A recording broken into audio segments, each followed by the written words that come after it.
네, 안녕하십니까. 지라르 얘기하다가 끝났죠. 지난 시간에. 오늘은 지라르 이론을 좀 더 얘기를 하고, 지라르가 자신의 이론을 어떻게 예수님의 길에 연결시켜서 이해했는지 거기까지 우리 보도록 하겠습니다.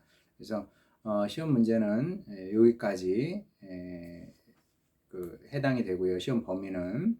그래서 두 문제 주 문제를 낼 것이고 여러분들이 거기에 대해서 답을 작성을 하면 되겠습니다.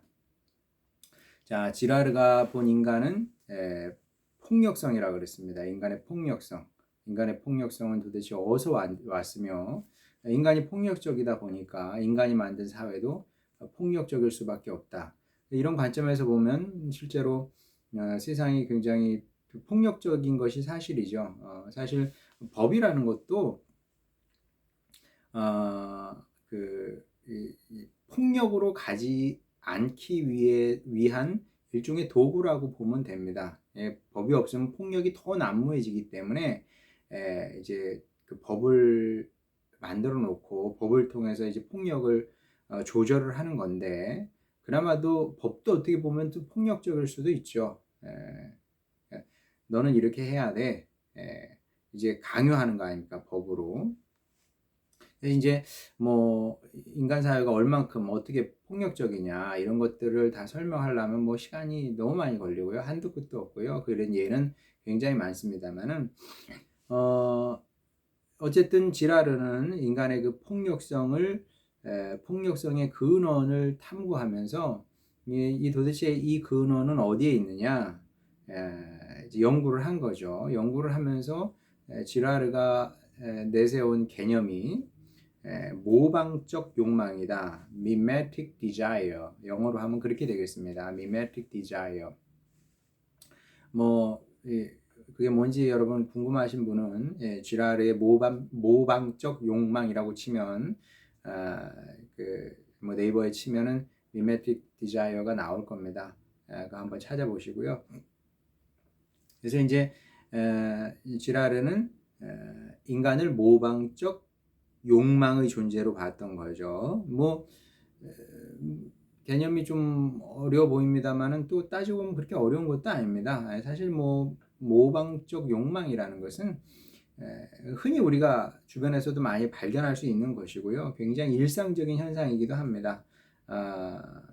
자, 아기가 태어났습니다. 자, 아기가 태어나면 모든 사람은 사회화가 필요합니다. 사회화.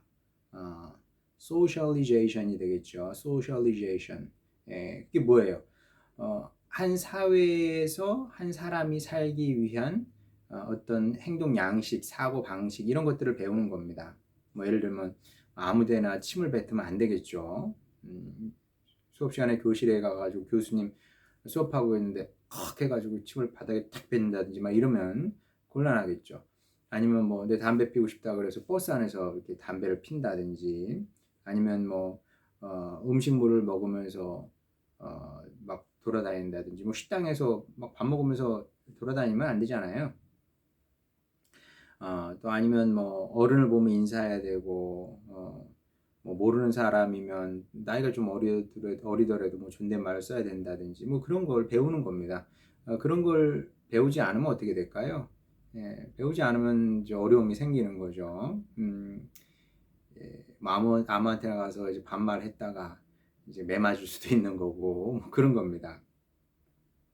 자, 이렇게 이제 사회화라는 것은 우리 사회에서 조화롭게 살 수 있는 능력을 배우는 것이다. 이걸 이제 사회화라고 그러는데, 그러면 이제 사회화의 출발은 뭐냐? 어디서 출발할까요? 사회화의 출발은 당연히 가정에서 출발을 합니다. 가정에서 출발하게 되고, 아이가 나면 아이가 부모를 열심히 관찰을 합니다. 열심히 관찰하면서 부모님이 어떤 표정을 하는지, 말은 어떻게 하는지, 뭐 이런 것들을 이제 관찰을 하는 거죠. 뭐 이건 지나가는 얘기입니다만은, 자, 우리가 왜 영어의 발음을 못하는 줄 알아요, 여러분? 아니면 F, 아무리 우리가 열심히 연습을 해도 이게 그 F, 그 다음에 아니면 뭐 이런 것들이 이상해요. 이상합니다, 정말.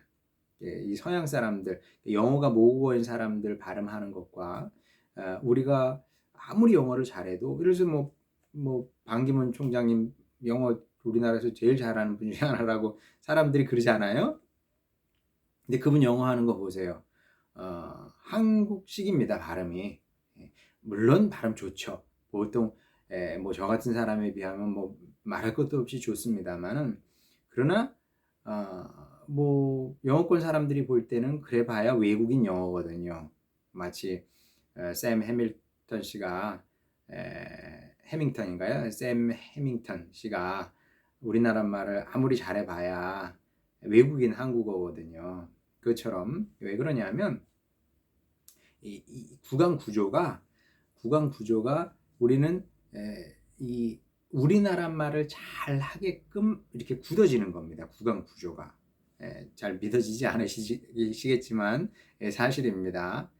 왜냐하면 어려서부터 우리나라 말을 하다 보면 이 구강 구조가 이렇게 굳어져요. 그래서 예를 들면 이제 독일 사람들은 발음이 이렇게 벌어지는 발음이 있어요. 그래서 예를 들면 우리 이제 독일의 뭐 그 도시 중에 에센이라는 동네가 있잖아요. 네, 에센, 우리는 에센이라고 그럽니다만 독일 사람들은 에센이라고 하지 않고 에센 이러거든요. 에센, 이렇게 거기 이는 이렇게 쭉 벌어지는 이입니다. 예, 예, 이렇게. 근데 우리는 자연스럽지 않잖아요. 이게 에센 그럼 얼마나 이상해요. 에센. 예, 우리는 에센 이러지. 예. 그리고 이제 그쪽에는 또 에도 있고 애도 있고 뭐 그런데 그것도 입술 모양이 조금씩 다르거든요. 이게 안 되는 거예요, 우리는 이게. 왜냐하면 우리 발음에는 그런 게 없거든요. 우리 발음에는 이렇게 이렇게 쭉 입을 이렇게 쭉 벌려야 되는 그런 발음이 없기 때문에 구강 구조가 어려서부터 이렇게 굳어지는 겁니다. 그래서 우리는 말하다 뭐 이렇게 여기서 왔다 갔다 하지, 여기서 이렇게 왔다 갔다 하지, 이렇게 쭉 벌어지다든지 뭐 입을 크게 벌리다든지 아니면 또 이렇게 이런 발음을 낼 일이 없거든요. 그러니까 그게 그렇게 발달이 될 수가 없고, 그런 발음을 들을 수도 없고 연습할 일도 없기 때문에 그렇게 굳어져 버리는 거죠. 인종적으로 굳어진다기보다는 이렇게 태어난 다음에 그렇게 이제 입이 모양이 만들어지는 겁니다. 뼈가 굳듯이 그렇게 굳어지는 거죠. 근데 이제 이 모든 것들이 이제 모방을 통해서 이루어지는 겁니다. 우리 아이들이 그냥 가만히 있는 것 같아도 부모님 얼굴 보면서 표정도 배우고 입모습도 배우는 겁니다. 엄마 그러면 엄마 이렇게 하면서 이렇게 배우는 거죠. 그래서 구강 구조도 배우고 또 그쪽으로 발전하고 뭐 이렇게 되는 건데, 그래서 무엇이 됐든 간에 아기는 이제 부모님을 따라서 한다는 거죠. 그리고 따라하려는 그 모방의 욕망이 누구에게나 다 있는 겁니다. 이게 없으면 교육이 안 되죠. 교육이 안 되고 사람이 만들어지지를 않습니다. 자, 이런 면에서 이제 모방적 욕망이라는 것은 아무 문제가 없어요. 그래야만 하고 또 그런 겁니다. 누구나 모방적 욕망을 가지고 있고 또 모방적 욕망을 가져야 살 수가 있는 겁니다. 자, 그래야 이제 시간이 지날수록 엄마 아빠를 닮아가게 되고 엄마 아빠처럼 하게 되는 것이고, 그리고 사회에서도 문제없이 살아가게 되는 거죠. 자, 그런데 이제 큰 범위 안에서 보면 똑같은 모방적 욕망인데 좀 색깔을 달리하는 모방적 욕망이 있다는 거죠. 그것은 무엇이냐면 갈등과 폭력을 불러일으키는 그런 욕망을 말하는 겁니다. 그러니까 쥐라리가 문제 삼는 거는 아기가 엄마를 따라하고 아빠를 따라하는 거고 그걸 문제 삼는 것이 아니라 이 갈등과 폭력을 불러일으키는 욕망이 있다는 겁니다. 자, 그게 무엇이냐 하면 어려운 게 아니고요. 자, 여러분이 이제 서울에 좋은 동네를 한번 갔다 칩시다. 어디가 있을까요? 뭐 제일 유명한 뭐 청담동, 뭐 또 어디가 있나, 청담동 말고 하여간 그 삐까번쩍 하는데 갖다 칩시다. 자, 그런데 가보니까 내 또래 청년이 최고급 수입차를 타고 이렇게 가는 거죠.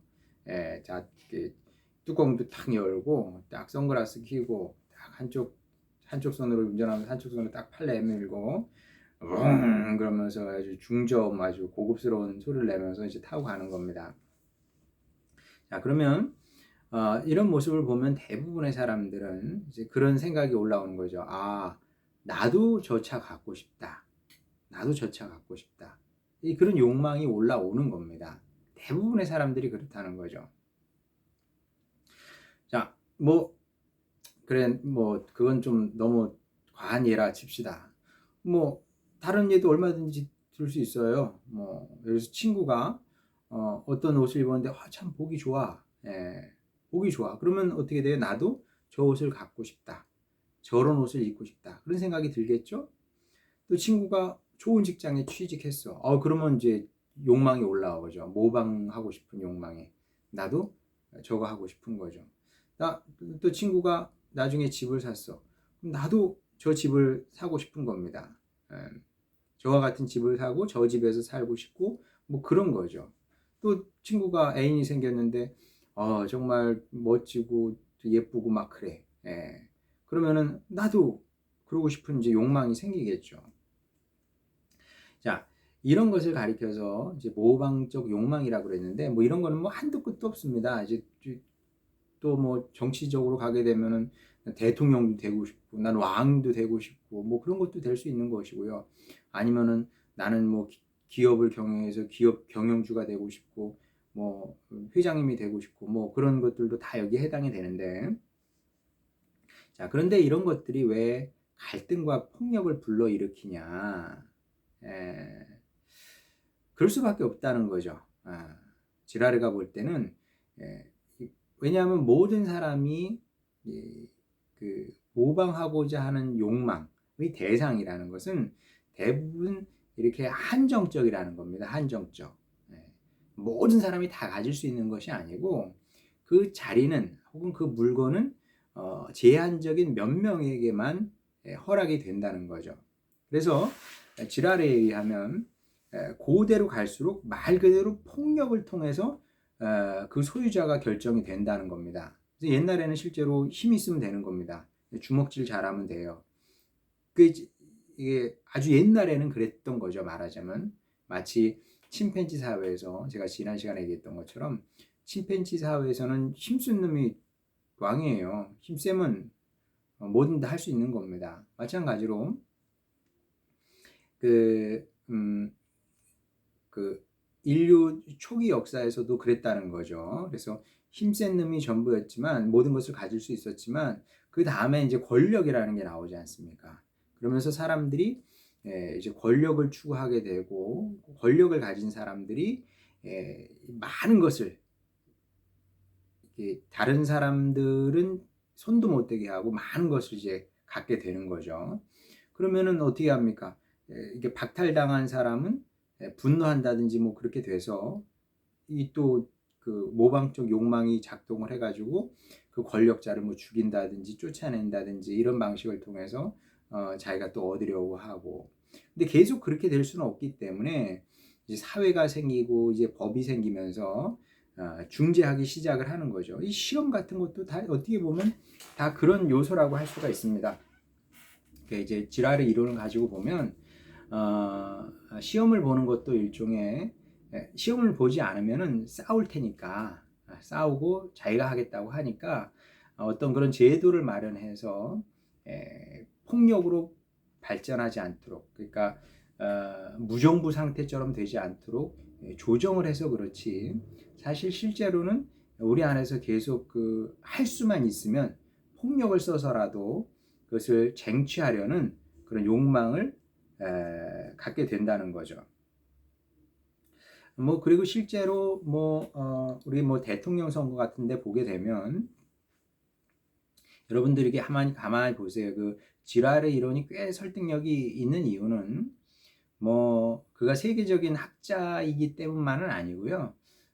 상당히 설득력이 있습니다. 왜냐하면 대통령 선거를 하게 되면 대통령은 한 사람뿐이잖아요. 한 사람만 그 자리에 올라가게 되는 겁니다. 자, 그러면 대통령 선거를 하게 되는데 선거를 하기 전에 선거전을 합니다. 말 그대로 전쟁이죠. 어떻게 전쟁을 합니까? 주먹을 안 쓸 뿐이지 칼과 총을 쓰지 않을 뿐이지 폭력이 난무하는 것을 보게 됩니다. 그래서 서로가 서로를 향해서 막 공격을 하는 거죠. 말폭력이 말폭력. 말로 폭력을 막 가하는 겁니다. 이제 뭐 이게 뭐 대통령 선거뿐만 아니라 당 대표 뽑는데도 그러지 않습니까? 뭐 어느 당이든 대표 뽑을 때 이 후보는 참 좋은 것 같아요. 후보가 여러 번 나올 거 아닙니까? 1, 2, 3, 4번, 5번 이렇게 나오잖아요. 그럼 나와서 서로가 뭐 1번은 2번을 칭찬하고 2번은 3번을 칭찬하고 3번은 4번, 4번은 5번, 5번은 1번을 칭찬하고 그렇게 안 하거든요. 무조건 공격인 겁니다. 왜? 공격해서 말폭력을 사용해가지고 내가 이제 그 자리를 차지하고 싶은 거죠. 이제 이러다 보니까 이제 이런 경험에서 사회가 생기고 이제 국가가 생겼다는 게 또 지랄의 이론이기도 해요. 왜냐하면은 폭력을 그냥 내버려 두게 되면 이게 아노미 상태가 되기 때문에 적절히 유지는 해야 되겠다. 그리고 폭력을 쓰더라도 이제 적당한 선에서 쓰자. 이게 이제 사회고 국가다. 이렇게 보는 거죠. 뭐 비유를 들자면 킥복싱 생각하면 됩니다. 킥복싱 보게 되면은 물론 뭐 여러분이 킥복싱을 즐겨볼 일은 없겠지만은 뭐 저도 즐겨보지 않습니다. 당연히 사람이 서로 때리는 걸 뭐 보겠어요. 근데 어쨌든 킥복싱 같은 거 보게 되면은 어떤 이게 일단 테두리를 정하고 그 다음에 이게 글러브 같은 걸 낀다든지 심판도 두고 그래서 이제 어떤 룰을 가지고 싸우게 하잖아요. 왜냐하면 죽으면 안 되니까. 마찬가지로 어느 정도의 폭력은 허용하면서 사회가 국가가 조정을 하는 겁니다. 이 국제사회도 사실은 마찬가지죠. 국제사회가 없으니까 어떻게 돼요? 유엔이 없으니까 큰 나라가 작은 나라를 막 쳐들어가거든요. 그러니까 이건 안 되겠다. 국제 질서라는 게 필요하겠다. 그러면서 이제 만들어진 게 또 유엔이기도 하고 뭐 북대서양 조약 기구 뭐 이런 거라고 할 수가 있는 건데 근데 이제 이런 폭력성이 이제 그 모방적 욕망에서 비롯된 이 폭력성이 누구에게나 다 있고 그리고 모든 사회에 만연돼 있기 때문에 지랄에 의하면은 모든 사회는 말 그대로 이제 폭력적일 수밖에 없고 폭력적인 성향을 띌 수밖에 없고 더 나아가서 이게 행복하기 어려운 세상이 된다는 거죠. 왜냐하면 만족하기가 어려워요. 왜냐하면 보세요. 내가 어떤 사람을 모방하기를 욕망하는 순간에 나는 이제 행복하지 않은 거거든요. 어떻게 내가 행복하겠습니까? 내가 모방하고 지금 저 사람을 따라가야 되는데 어떻게든 끌어내려가지고 내가 저 자리에 앉아야 되는데 어떻게 행복할 수 있겠어요? 그러다 보니까 이제 그 까미가 시지프스 신화를 통해서 이게 그렸던 그 인간상 그것이 이제 일종의 맞다고 일정 부분 맞는 거죠. 사람들은 계속 뭔가 이렇게 향해서 올라가는데 그 자리에 설 수가 없고 계속 미끄러져 내려오는 그런 실존을 이제 까미가 그렸다고 봐도 되는데 비슷한 얘기를 지금 지라르가 하고 있는 겁니다. 모든 인간은 끊임없이 욕망하다 보니까 지금 있는 상태에서 만족하지도 못하게 될 뿐더러 그리고 끊임없이 이제 폭력성을 띠게 되는 거죠. 폭력성을 띠면서 이제 말로뿐만 아니라 실제로 행동으로도 폭력을 쓰게 되고 그러면서 이제 행복할 수 없는 만족할 수 없는 인간 실존에 이르게 된다. 이제 이것이 말하자면 지라르의 인간론이다 이렇게 생각하면 됩니다. 자, 그러면 이런 악순환을 어떻게 끊어내느냐, 이제 이것이 이제 지라르의 관심이었는데, 지라르는 이제 예수님의 길에서 이걸 발견을 한 거죠. 말하자면 예수님께서 예수님의 길은 무엇이냐 하면, 지라르가 가만히 관찰해 보니까 예수님의 삶에는 그 모방적인 욕망이 없더라는 거죠. 너를 끌어내리고 내가 그 자리에 올라야 되겠다 이런 것이 없고, 오히려 예수님은 네가 받고자 하는 대로 다른 사람을 그렇게 대접해라. 이게 전혀 다른 말씀을 하시는 거죠. 뿐만 아니라, 그리고 뿐만 아니라 이제 예수님께서 뭐 이건 긴 얘기입니다만은 간단히 얘기하면, 예수님께서 당신의 길을 가니까 이게 참된 길이기 때문에 많은 사람들이 예수님을 따르기 시작하거든요. 그랬더니 그 주변 사람들이 모방적 욕망이 동하게 됩니다. 그래서 예수님을 공격하고 예수님을 끌어내리고 이제 자기가 존경받는 자리에 올라가려고 하죠. 그래서 결국 그 사람들이 모방적 욕망이 동해서 예수님을 십자가에 처형을 하게 되는 겁니다. 자, 여기서 지라르가 아주 중요한 얘기를 하게 되는데, 이것이 예수님 길의 특별함이라고 본 거죠. 어떤 면에서 특별하냐 하면, 예수님은 그 폭력에 대항할 수 있는 힘을 가지고 있었던 분임에도 불구하고 폭력에 폭력으로 대응하지 않은 겁니다. 그리고 뭐 어떻게 대응했냐 하면, 거기서 이제 십자가상에서 예수님께서 이제 기도하는 장면이 우리 복음서에 보면 이제 기록되어 있는데, 저들의 죄를 저들에게 돌리지 말아라. 이제 이런 기도를 하시고 이제 숨을 거두시게 됩니다. 이제 지라르는 이것을 보면서 모방적 욕망이 가져온 굴레. 그러니까 결국은 우리가 어렸을 때 본 만화 영화하고 비슷하거든요. 네가 우리 부모님을 죽였어? 그럼 나는 너를 죽일 거야. 우리 어렸을 때 만화 영화가 대부분 다 그랬거든요. 그러면서 이제 그 악이, 원한이 돌고 도는 겁니다. 근데 어느 순간 누군가를 끊어내는 거죠. 나는 폭력에 폭력으로 대항하지 않고 사랑으로 대응을 할 거야. 이제 그 순간 폭력의 사슬은 끊어진다는 겁니다. 그래서 이제 지라르가 제기한 그 방법은 무엇이냐 하면, 아무도 행복하기 어려운 이 세상에서 만약에 우리가 인간적인 삶이 가능하다면 그게 이제 예수님의 길이라고 본 거죠. 첫 번째는 모방적인 욕망을 따라 살지 않는 것. 뭐 쉽지 않아요. 어려운 얘기가 아닙니다. 뭐 예를 들어서 어떤 사람이 뭐 정말 좋은 옷을 입고 있어. 그럼 너는 그 옷을 입고 나는 뭐 그냥 이렇게 옷을 입고 뭐 옷 따뜻하면 되는 거지. 깔끔하면 되는 거지. 그렇게 되는 것이고요.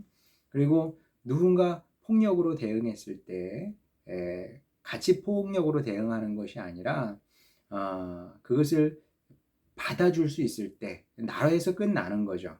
그렇게 될 때 지라르가 볼 때는 이제 그 사람이 살만한 사회가 되는 거다. 근데 물론 이제 뭐 이론적인 얘기이기 때문에 쉬운 일은 아닙니다만은, 분명한 것은 무엇이냐면 예수님의 길이 이런 것이었고, 또 기독교는 기본적으로 이런 세상을 꿈꾸며 존재한다. 자, 이런 것이 대체적으로 지라르가 하고자 했던 얘기입니다.